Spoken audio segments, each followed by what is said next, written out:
Hey guys, this is Justin. And Joy. And we've got another great episode in store for you today. Today we're going to talk about parenting with a purpose. And all the lessons that we've learned over the last 21 years. You don't want to miss this. Stay tuned.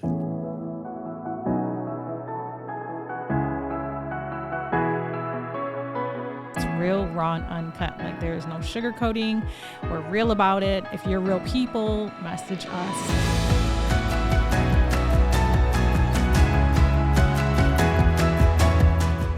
Raw and Uncut.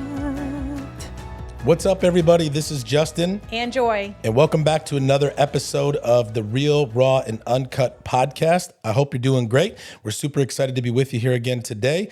If you're loving the episode, do us a favor. Go ahead and hit the subscribe button here on YouTube or your favorite podcast platform. And if you're really loving the show, go ahead and leave us a 5-star review. We always love to hear your feedback on how you're loving the show. If you haven't followed us yet on social media, you can. You can find me at the official Justin Ford. You can also find Joy. We got another great episode in store for you today. But before we get into that, I do want to remind you that this episode is brought to you by our friends over at Next Door Lending. Next Door Lending is a team of professionals that believe everyone should be treated as if they live next door. The founders and team members have more than 150 years of combined loan experience, helping clients all over the country choose the best loan program to help you accomplish your goals. Next Door Lending is currently licensed in over 26 states and has a team of over 100 loan officers specializing in helping you get the best rate and terms. And so whether you're looking to refinance your home or you're looking to purchase your next home, call our friends over at Next Door Lending today at 888-885-3667 or visit their website at nextdoorlending.com. Well, We're happy back. April. April Happy showers April. bring May flowers. Yeah, it does. And winter is finally over. That was a very long winter. And it felt like it just kept dragging and dragging and dragging.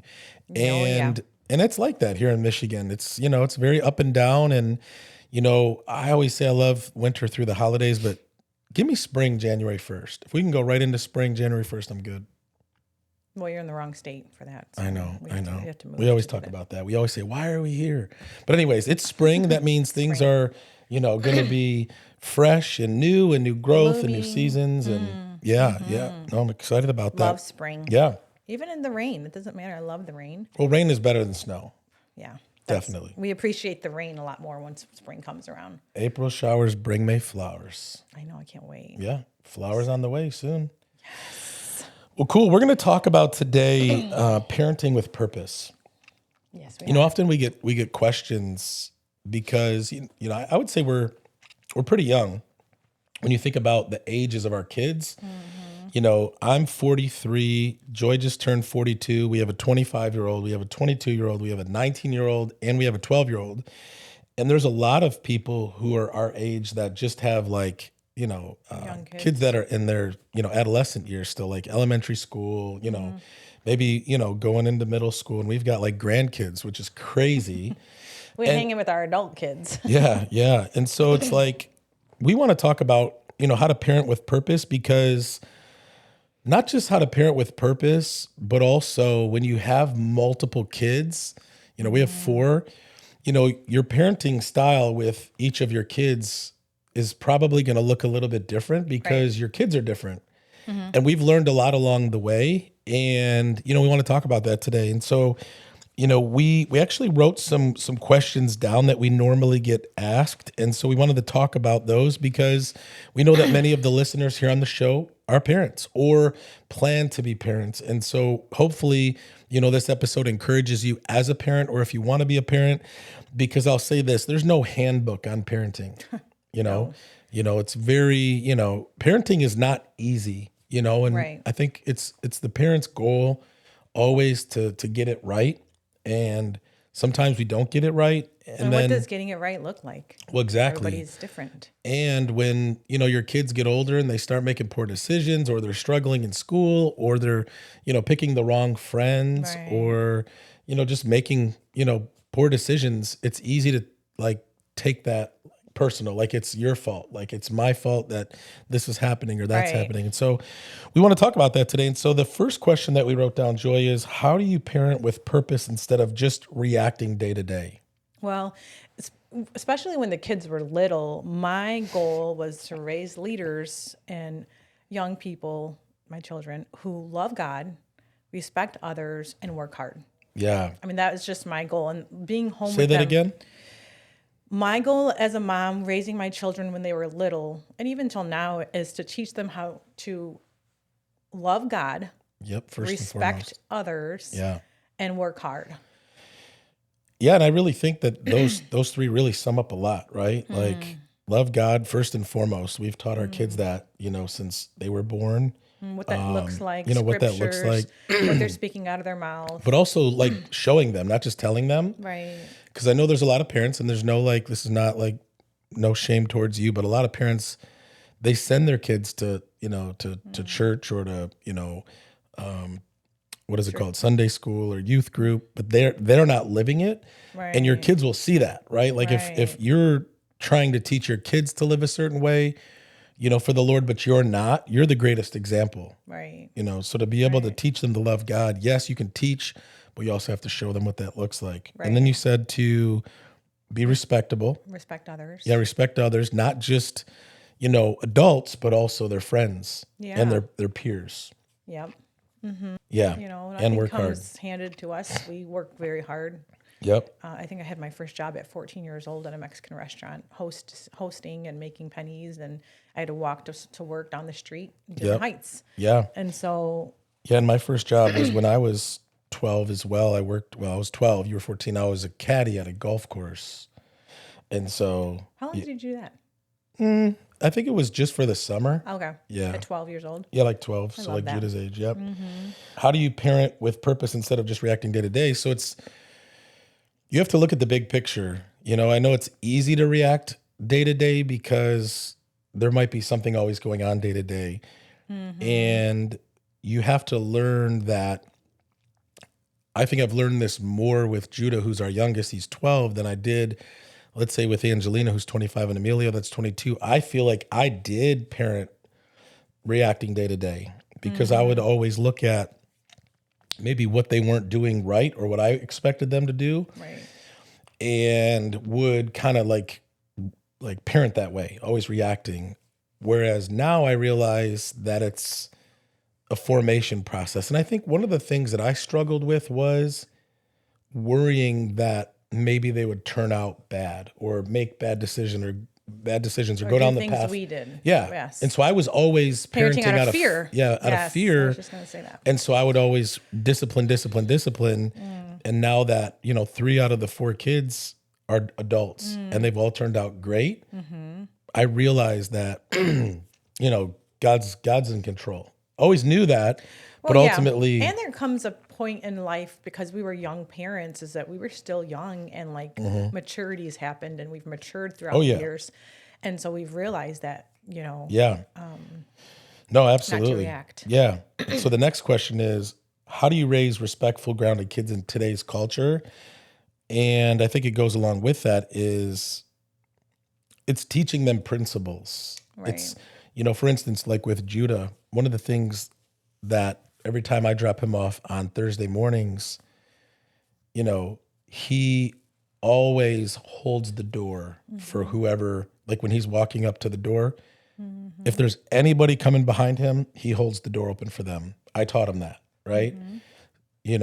To speak with respect. Like we've had, his parents or his friends' parents tell us how respectable he is, And so it's you have to teach your kids those things. You can't expect your kids to be respectful if you're not respectful. Right.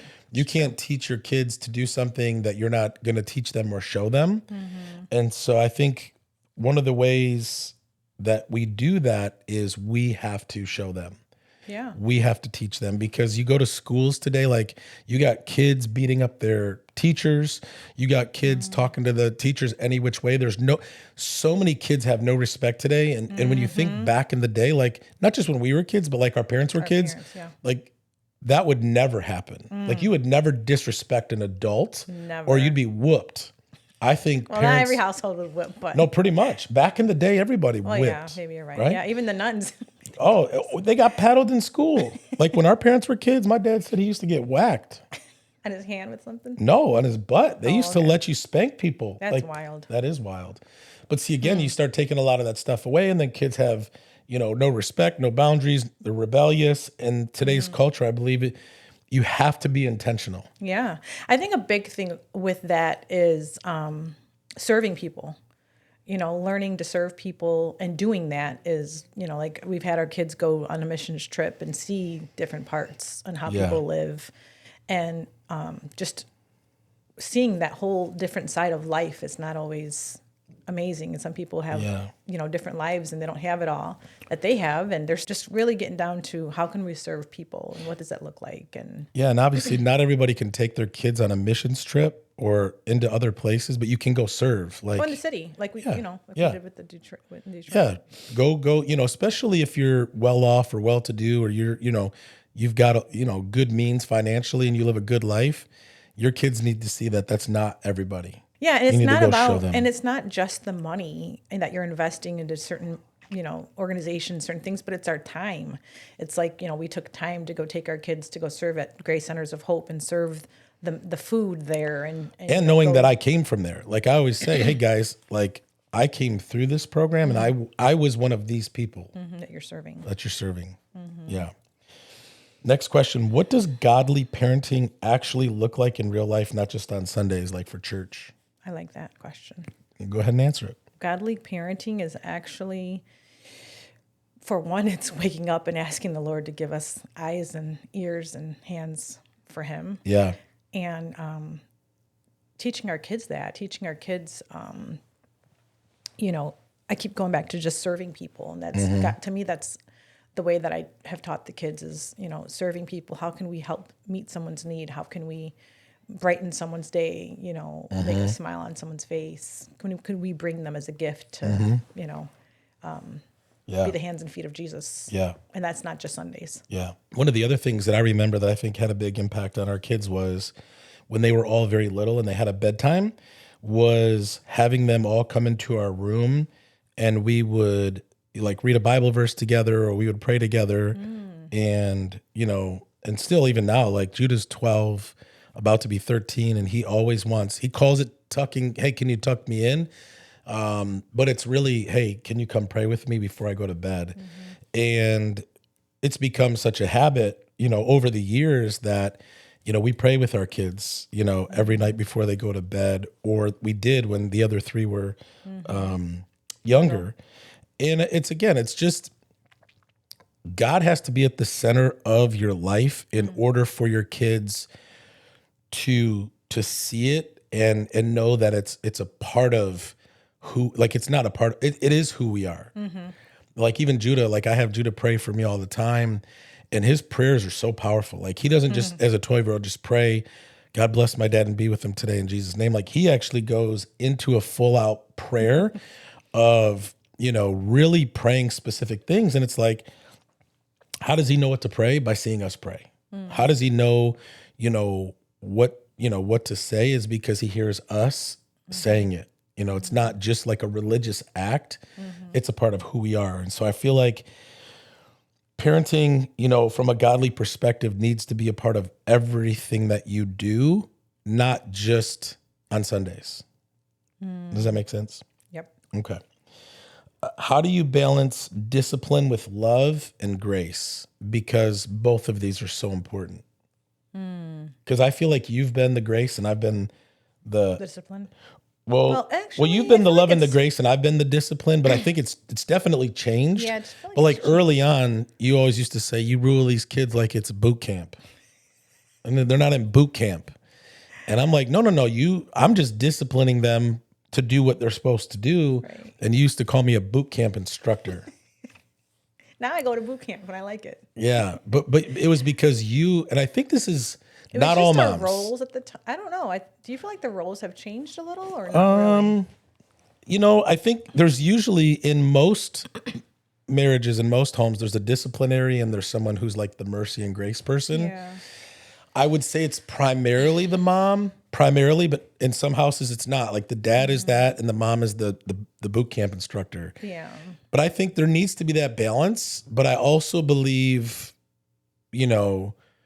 it's so important that if, in fact, like for instance, we just had to have a conversation with Judah this morning because his business is blowing up. He's, it's like growing like crazy, but then he's been like not staying on top of some of his homework He's and been his struggling a little in math with his tests and stuff. and so what we did was we both agreed that, hey, Judah, school, like we have to create structure around every area of your life. You can't just be, sports cards 24/7, which it's almost feeling like that now because he know, it loves is. it. But And Justin's so extreme. He's like, we won't do cards if your grades continue. I'm like, Justin, that's extreme. well, no, could you say, did. You said we'll the do same once thing. a month, not No, once a week. But that's extreme too. No, it's not. No, it is. It's like unloading. It's minimizing the load that's currently going on, and it's not taking the whole thing. Well, no, away. what I think is there just needs to be structure because he's 12. He's going to be 13. Yeah, He plays two sports. He does, agility training multiple times per week. He has school and he runs a business. And so it's learning, okay, what does the structure need to look like in this season Yes. of his life? Things have changed. And it's not just taking things away, it's structuring them properly. correctly. That's what I was saying. And teaching him, Judah, you need to be disciplined and you need to be responsible. Like you can't tell us, like the other day we went to our sports card dealer who we buy cards from every week. And it's like Judah's favorite thing to do. And like the last 2 times we went on the way home, he's like, oh, shoot, Dad. I said, what? Man, I had homework. I forgot. I'm like, bro, it takes an hour to drive out here to meet this guy. You should be bringing your homework with you and doing it in the car. Yeah. So it's like teaching him, you need to be responsible and disciplined in order to do that. And so, but again, I think it's the discipline, but with love and grace. And we Yeah. have learned, I believe I've learned, Yeah, you've because done a great before job. it was just rule with, No, you're you like know, so different. well, because that's how my dad was to me. It was like, if you don't do what I say or do what I do, you're being punished. Yeah, that's how my dad was too. Yeah. That was our parenting. That was the parenting style that our, growing up. It's different. Yeah. I don't know why. Well, I mean, you just learn. You just Yeah. learn like what works and what doesn't. And I think we should always be trying to get better, not just one way or the highway. Right. It's Yeah. true. Yep. It's good. And then lastly, how do you teach your kids about faith without forcing it on them? Oh, that's a good question. I really love that question actually, because there's been an instance that I can clearly remember teaching Tiara about faith in God. And she was older. She's in junior high. I don't think it's hard to teach young little kids faith in God. It's different. You're reading books to them about it, but then for them to actually see things in front of them go on, like that you were believing for and having faith to believe for. Middle school was it for me with my kids and seeing it happen. I specifically remember an instance where I took Tiara to a YouTube event in Orlando. She was like, oh my gosh, I want to meet whatever her name was. Mm-hmm. She's going to be on stage. She's going to sing and talk and all this and that. And we were in the room, but we were way in the back, and the specific girl made it on stage, did her thing, and like left. Like it was very quick. She didn't stay around too much. And she was like, oh man, I was really hoping to meet her, this and that. And we went back to our hotel room, and I said, dear, I know it seems simple, it's a big deal for you, and you know what? It's a big deal for God. And I just said, do you have faith to believe that you can meet her, run into her, see her while we're here? Like it could happen. Like I know it sounds goofy, but to her it was important. Yeah. And she's like, yeah, I do have faith. And we prayed, and we went to dinner that night to Disney Springs. We took an Uber to Disney Springs, and we're walking around, and lo and behold, we see this girl literally taking a picture with her family in Disney Springs, and not many people were around. There were some people taking photos of her, but not asking to take a picture with her. And I said, oh my gosh, Tiara, there she is. And Tiara could not believe it. She was like, Right. Oh my gosh. So I said, let's go up to her and take a picture. She goes, no, that's embarrassing. I'm like, no, we're getting a picture. We're going to go up to her. This is like a one-on-one meet and greet that we could have probably spent a lot of money to do this. Yep. And we did. We went up to her. We took a picture. We said hi, and we talked for a few minutes. I literally got a one-on-one VIP access to this YouTube girl that she was like loved. And that was a big moment of like a moment Building of her faith. Yes. Yeah, because you said, hey, can we believe God for this? Yes. And then it happened. I'll say the same thing about Judah. So again, he's 12, and she was probably around. Yeah, that's what I'm saying. Junior high moment. Yeah, I yeah. feel like the Lord really stirs them up to be prepared to Yeah. see some faith in action in junior high. for Judah right now, again, it's been I think since December we started the card business, and there's like some bigger cards. They're called like uptowns or downtowns, and they're like, $200, $300, $400 cards. And Judah just kept saying he wants to buy one, he wants to get one, this, that, and the other.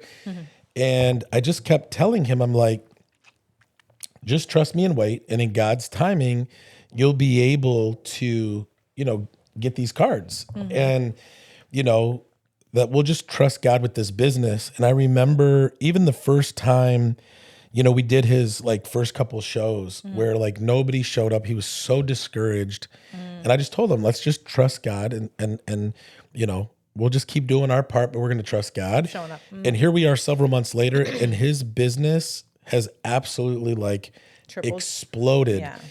The one card he wanted, he has 10 of them now. Like, and he's like, Dad, wow, this is crazy. And I said, who provided for you to be able to get this? And he says, God. So he like teaching principles along the way, like, God is in control.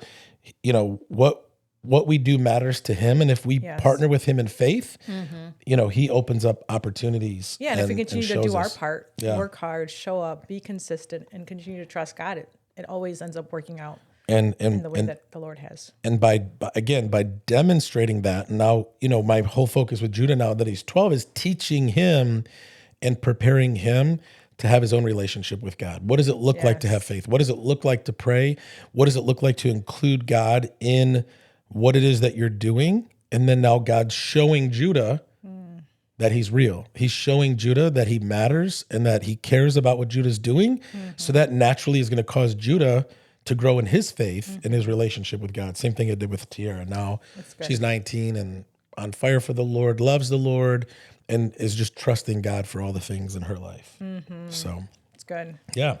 So hopefully this episode encouraged you. Joy and I have been, this month, 21 years at least together. We just celebrated our 20th anniversary in December, and we've been through a lot. And so if there's ever any questions that you have for Joy and I about marriage, about relationships, about parenting, we 100% don't have it all together. That's why this is called Real, Raw, and Uncut, because we talk about where we get it wrong, where we've got it wrong, and how we're still a work in progress.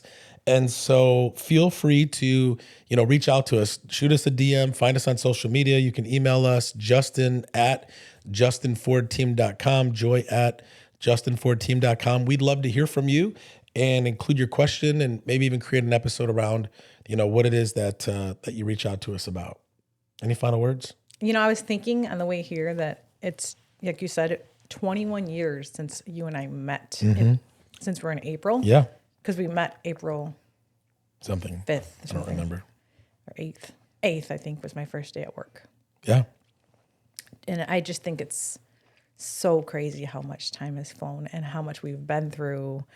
And again, raising our kids. 21 years. And ministry, and then business and ups and downs and holy crap. Rights and lefts and inside out.